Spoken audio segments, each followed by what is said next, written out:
Madame, Messieurs, bonsoir et bienvenue dans ce journal de dernière heure. L'éditorial de tous les lundis revient aujourd'hui sur la problématique de la cohabitation pacifique et l'autorité de l'État développée dans le discours du président de la République, Amoundou Ahmad Makaïla. Mesdames, Messieurs, bonsoir. 4 jours après la livraison du message présidentiel au départ de Moundou en terre Ngamba et au bord du légendaire Logone, mais à destination de tout le Tchad, les leçons à tirer, sinon à consolider avec valeur de rappel et de mise en garde, tiennent à l'unité du pays et la cohabitation pacifique dans la justice et l'équité.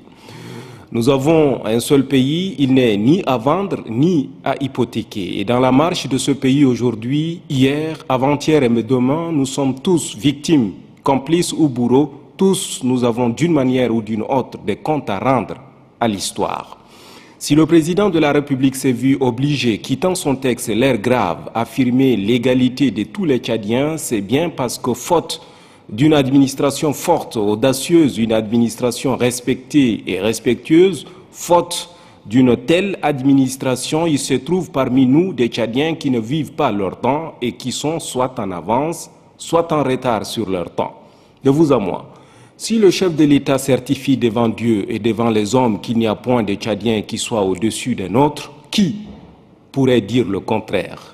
Le reste n'est-il pas application? Et qui doit l'appliquer si ce n'est l'administration, la républicaine que nous avons choisie tout naturellement pour notre pays? C'est pourquoi le président de la République précise dans le paragraphe qui suit le développement de cette idée que les responsables administratifs doivent s'assumer. S'assumer, c'est la carence caractérielle de nos administrateurs, s'ils ne sont pas eux-mêmes complices des errements constatés. Comment peut-on s'assumer si on se retrouve tous dans la pénombre chez l'usurier du quartier? Comment s'assumer si on oublie qu'on est investi de la puissance publique et qu'à ce titre on est dépositaire de tous les attributs de la République? La puissance publique est ténaillée, fortement ténaillée au Tchad. Chacun de nous se promène avec une portion du pouvoir. Et naturellement, l'autorité de l'État est aux abonnés absents. Et pourtant, nous n'avons rien de plus cher à nos cœurs que ce Tchad que nous avons en commun. La révolution des mentalités déclinées par le chef de l'État, Amoundou, doit être à l'antipode de ce fatalisme ambiant et pour le moins pernicieux et funeste. L'autorité de l'État est un tout indissociable et c'est comme dans l'armée où du plus gradé aux soldats, tous répondent des mêmes préceptes et du même commandement. La vie dans les sociétés démocratiques n'est rien d'autre qu'un jeu de rôle et chacun doit jouer, non seulement jouer le sien, mais s'en tenir. Les brebis galeuses, il peut en exister dans un pays de plus de 11 millions d'âmes réparties sur 1 284 000 km², 50 ans d'indépendance avec plus de la moitié à faire la guerre entre nous et avec nos voisins. Dans tous les cas, ce lourd passif ne saurait justifier l'amnésie collective. Le train du Tchad de la Renaissance est au quai. Il faut se précipiter pour y monter. Vivement.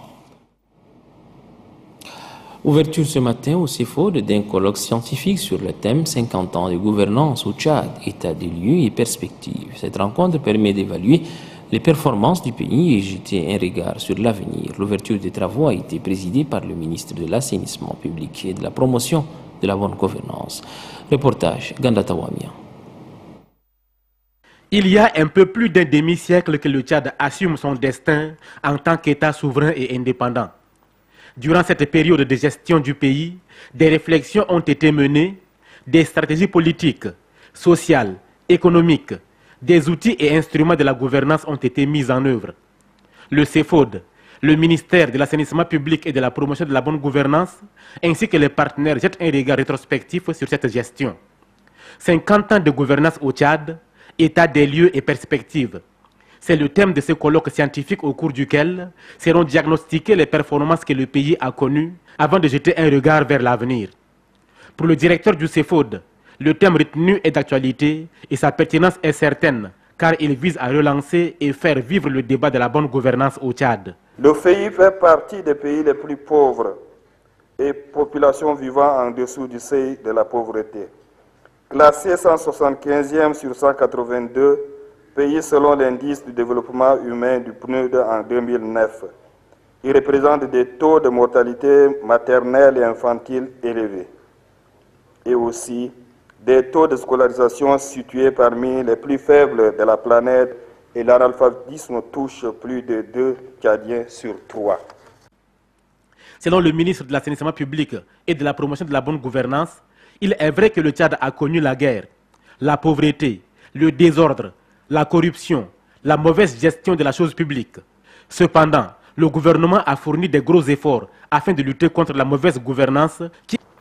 Pour réussir à asseoir une bonne gouvernance, le gouvernement s'emploie depuis plusieurs années à mettre en place les structures et les mécanismes les plus adaptés en vue de s'assurer du fonctionnement optimal des institutions de l'État. On peut citer dans ce registre la stratégie nationale de bonne gouvernance adoptée en 2002, la création du ministère chargé du contrôle général d'État et de la moralisation en juillet 2004, devenu ministère de l'assainissement public et de la promotion de la bonne gouvernance depuis mars 2010.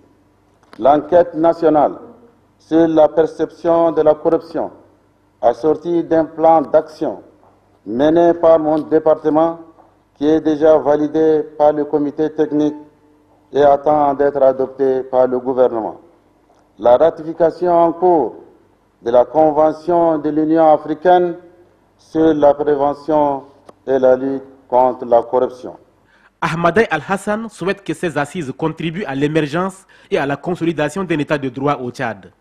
Elles doivent être l'occasion d'un débat serein et objectif sur la gouvernance sociale, politique, économique et culturelle, afin de rendre plus efficace l'administration publique dans le contexte actuel où des réformes sont en cours dans différents secteurs de